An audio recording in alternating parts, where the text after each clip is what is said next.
ವೈದ್ಯರು ಅಂತ ಹೇಳೋದು ದೇವರ ಸಮಾನ.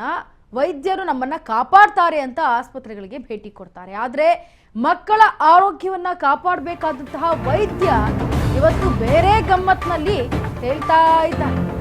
ಮಕ್ಕಳ ಆರೋಗ್ಯ ಕಾಪಾಡಬೇಕಾಗಿದ್ದ ವೈದ್ಯನ ಗಮ್ಮತ್ತು ನೋಡಿದ್ರೆ ನಿಜಕ್ಕೂ ಶಾಕ್ ಆಗ್ತದೆ. ಮಕ್ಕಳ ತಜ್ಞ ವೈದ್ಯರ ಮನೆಯಲ್ಲಿ ಘಮಘಮಿಸ್ತಾ ಇದೆ ಗಾಂಜಾ. ವೈದ್ಯ ಗಾಂಜಾ ಸೇವನೆ ಮಾಡಿ ಇರೋದನ್ನ ನೋಡಿ ಪೊಲೀಸ್ ಅಧಿಕಾರಿಗಳೇ ಒಂದ್ ಕಡೆ ಶಾಕ್ ಆಗಿದ್ದಾರೆ. ಇಷ್ಟೆಲ್ಲ ಆದ್ರೂ ಇಲಾಖೆ ಅಧಿಕಾರಿಗಳಿಗೆ ಇನ್ನೂ ಇಲ್ಲ ಮಾಹಿತಿ ಸಿಕ್ಕಿಲ್ಲ. ಮಕ್ಕಳ ಆರೋಗ್ಯ ಕಾಪಾಡೋ ವೈದ್ಯನೇ ಗಾಂಜಾ ಸೇವನೆ ಮಾಡಿದ್ದಾನೆ. ದೃಶ್ಯಾವಳಿಗಳಲ್ಲಿ ಗಮನಿಸ್ತಾ ಇರುವಂತಹ ವ್ಯಕ್ತಿ ವೈದ್ಯ, ಈ ಕಡೆ ಗಾಂಜಾ. ಮಕ್ಕಳ ಆರೋಗ್ಯವನ್ನ ಕಾಪಾಡಬೇಕಂದ್ರೆ ಮಕ್ಕಳ ಡಾಕ್ಟರ್, ಮಕ್ಕಳನ್ನ ಕಾಪಾಡಬೇಕಾಗಿರುವಂತಹ ವೈದ್ಯನ ಗಮ್ಮತ್ತು ಇವತ್ತು ಗಾಂಜಾ ಮತ್ನಲ್ಲಿ ತೇಲ್ತಾ ಇದೆ. ಮಕ್ಕಳ ತಜ್ಞ ವೈದ್ಯನ ಮನೆಯಲ್ಲಿ ಘಮಘಮಿಸ್ತಾ ಇದೆ ಗಾಂಜಾ. ನೋಡಿ, ಒಂದ್ ಕಡೆ ಕಾಣಿಸ್ತಾ ಇದೆ ಗಾಂಜಾ ಯಾವ ರೀತಿಯಾಗಿ ಎಷ್ಟು ಸ್ಟಾಕ್ ಇಟ್ಕೊಂಡಿದ್ದಾರೆ ಅಂತ. ವೈದ್ಯ ಗಾಂಜಾ ಸೇವನೆ ಮಾಡಿರೋದು ಗೊತ್ತಾಗಿ ಪೊಲೀಸರೇ ಒಂದು ಕ್ಷಣ ಶಾಕ್ ಆಗಿದ್ದಾರೆ. ಪೊಲೀಸ್ ಅಧಿಕಾರಿಗಳು ಇಷ್ಟೆಲ್ಲ ಆದ್ರೂ ಇಲಾಖೆ ಅಧಿಕಾರಿಗಳಿಗಿಲ್ವಾ ಹಾಗಿದ್ರೆ ಮಾಹಿತಿ ಅನ್ನೋದು ಇಲ್ಲಿ ಶಂಕಿಸಲಾಗ್ತಾ ಇದೆ. ಅಥವಾ ಏನಾದ್ರೂ ಮಾಮೂಲಿಯಾಗಿ ಕೊಟ್ಟು ಪೊಲೀಸ್ ಅವ್ರನ್ನೂ ಏನಾದ್ರೂ ಮಾಡಿದಾರ ಅಂತ. ಇದ್ರ ಬಗ್ಗೆ ಮತ್ತಷ್ಟು ಡೀಟೇಲ್ಸ್ ಕೊಡೋದಕ್ಕೆ ನಮ್ಮ ಜೊತೆ ಲೈವ್ ನಲ್ಲಿ ಜಾಯ್ನ್ ಆಗ್ತಾ ಇದ್ದಾರೆ ನಮ್ಮ ಪ್ರತಿನಿಧಿ ಮಂಜುನಾಥ್. ಮಂಜುನಾಥ್, ಈಗ ಮಕ್ಕಳ ಡಾಕ್ಟ್ರು ಇಷ್ಟೆಲ್ಲ ಗಾಂಜಾವನ್ನ ಮನೆಯಲ್ಲಿ ಸ್ಟಾಕ್ ಇಟ್ಕೊಂಡು ಗಾಂಜಾವನ್ನ ಸೇವನೆ ಮಾಡ್ತಾ ಇದ್ದಾರೆ. ಜೊತೆಗೆ ಅಧಿಕಾರಿಗಳಿಗೂ ಕೂಡ ಅಲ್ಲಿನ ಇಲಾಖೆ ಅಧಿಕಾರಿಗಳಿಗೆ ಮಾಹಿತಿ ಇಲ್ಲ. ಏನ್ ನಡೀತು, ಹೇಗಿದೆಲ್ಲ ಕಾರ್ಯರೂಪಕ್ಕೆ ಬಂತು, ಈ ಡಾಕ್ಟರ್ಗೆ ಎಷ್ಟು ಧೈರ್ಯ ಇತ್ತು ಇದನ್ನ ಮಾಡೋದಕ್ಕೆ ಅಂತ? ಇಂತರ ಏನ್ ಪ್ರಮುಖವಾಗಿ ಹೇಳ್ಬೇಕಂದ್ರೆ, ಇವನು ಸಮುದಾಯ ಆರೋಗ್ಯ ಕೇಂದ್ರದ ಹಿರೇಬಗವಿಡ ವೈದ್ಯಾಧಿಕಾರಿಯಾಗಿರ್ತಾನೆ. ಚಿಕ್ಕ ಮಕ್ಕಳ ವೈದ್ಯಾಧಿಕಾರಿಯಾಗಿ ಕಾರ್ಯವನ್ನ ಹಿರೇಬಗವಿಡಲ್ಲಿ ಇರ್ತಕ್ಕಂಥ ಸಮುದಾಯ ಕೇಂದ್ರದಲ್ಲಿ ಕಾರ್ಯನಿರ್ವಹಿಸ್ತಿರ್ತಾನೆ.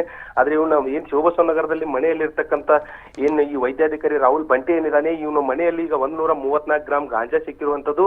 ಪೊಲೀಸರು ಖಚಿತ ಮೇರೆಗೆ ಅವರ ಮನೆ ಮೇಲೆ ದಾಳಿಯನ್ನ ಮಾಡಿ ಅವ್ರ ಮೇಲೆ ಒಂದು FIR ಕೂಡ ದಾಖಲೆಯನ್ನ ಮಾಡ್ತಾರೆ. ಆದ್ರೆ ಇಲ್ಲಿ ಇರ್ತಕ್ಕಂಥ ಆರೋಗ್ಯ ಅಧಿಕಾರಿಗಳು ಏನ್ ಸಂಬಂಧಪಟ್ಟ ಆರೋಗ್ಯ ಏನ್ ಅಧಿಕಾರಿಗಳಿದ್ದಾರೆ, ಜಿಲ್ಲಾ ಮಟ್ಟದ ಅಧಿಕಾರಿಗಳಿಗೆ ಇಲ್ಲಿವರೆಗೂ ಕೂಡ ಯಾವುದೇ ರೀತಿಯಾದಂತಹ ಮಾಹಿತಿ ಕೂಡ ಸಿಕ್ಕರೂ ಕೂಡ ಅವ್ರ ಮೇಲೆ ಯಾವುದೇ ರೀತಿಯಾದಂತಹ ಕ್ರಮವನ್ನ ಕೈಗೊಂಡೇ ಇರೋದ್ರಿಂದ ಎಲ್ಲೋ ಒಂದ್ ರೀತಿಯಲ್ಲಿ ಸಾರ್ವಜನಿಕರಲ್ಲಿ ಆಕ್ರೋಶಕ್ಕೆ ಒಂದು ರೀತಿ ವ್ಯಕ್ತವಾಗಿರ್ತಕ್ಕಂಥದ್ದು.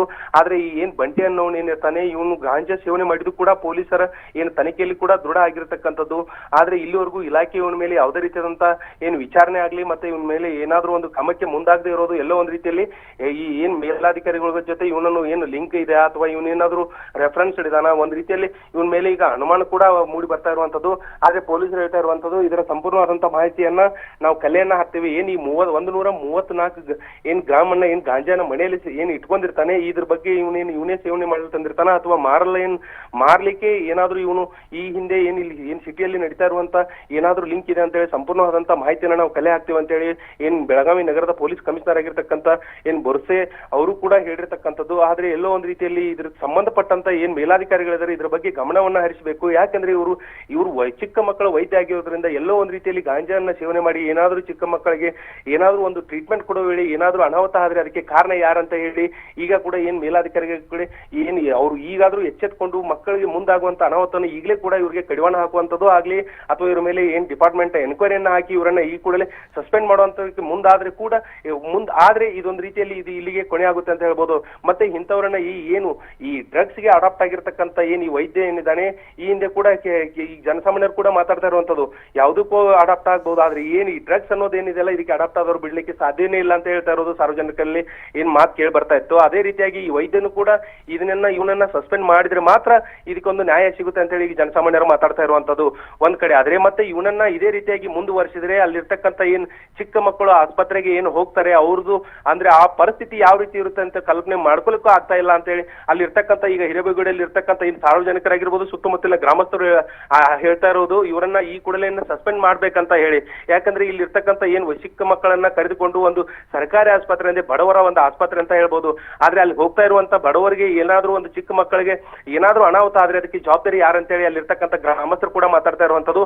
ಒಟ್ಟಾರೆಯಾಗಿ ಇದಕ್ಕೆ ಸಂಬಂಧಪಟ್ಟ ಮೇಲಾಧಿಕಾರಿಗಳು ಏನಿದೆ ಇವರನ್ನ ಕೂಡಲೇ ಇವರನ್ನ ಡಿಪಾರ್ಟ್ಮೆಂಟ್ ವಿಚಾರಣೆ ಒಳಪಡಿಸಿ ಇವರನ್ನ ಸಸ್ಪೆಂಡ್ ಮಾಡ್ಬೇಕಂತೇಳಿ ಇಲ್ಲಿ ಇರ್ತಕ್ಕಂಥ ಸ್ಥಳೀಯರ ಆಗ್ರಹ ಆಗಿರ್ತಕ್ಕಂಥದ್ದು Inchara. S Manjunath, thank you ನಿಮ್ಮೆಲ್ಲ ಡೀಟೇಲ್ಸ್ಗಾಗಿ. ಎಸ್, ಖಚಿತ ಮಾಹಿತಿ ಮೇರೆಗೆ ವೈದ್ಯನ ಮನೆ ಮೇಲೆ ರೇಡ್ ಆಯಿತು. ದಾಳಿ ವೇಳೆ ಮನೆಯಲ್ಲಿ 134 ಗ್ರಾಂ ಗಾಂಜಾ ಪತ್ತೆಯಾಗಿದೆ. ಈಗ ಪೊಲೀಸ್ ಅಧಿಕಾರಿಯೊಬ್ಬರು ಮಾತನಾಡಿದ್ದಾರೆ. ಈ ವಿಚಾರವಾಗಿ ನೋಡ್ಕೊಂಡು ಬನ್ನಿ. ದಿನಾಂಕ 9 ಜಾನ್ವರಿ 2026ರಂದು ಮಾಳಮಾರುತಿ ಪೊಲೀಸ್ ಠಾಣೆಯಲ್ಲಿ ಒಂದು NDPS ಪ್ರಕರಣ ದಾಖಲು ಮಾಡಲಾಗಿದೆ. ಇದು ಸೆಕ್ಷನ್ 20B2A ನಲ್ಲಿ ಈ ಪ್ರಕರಣ ದಾಖಲು ಮಾಡಲಾಗಿದೆ.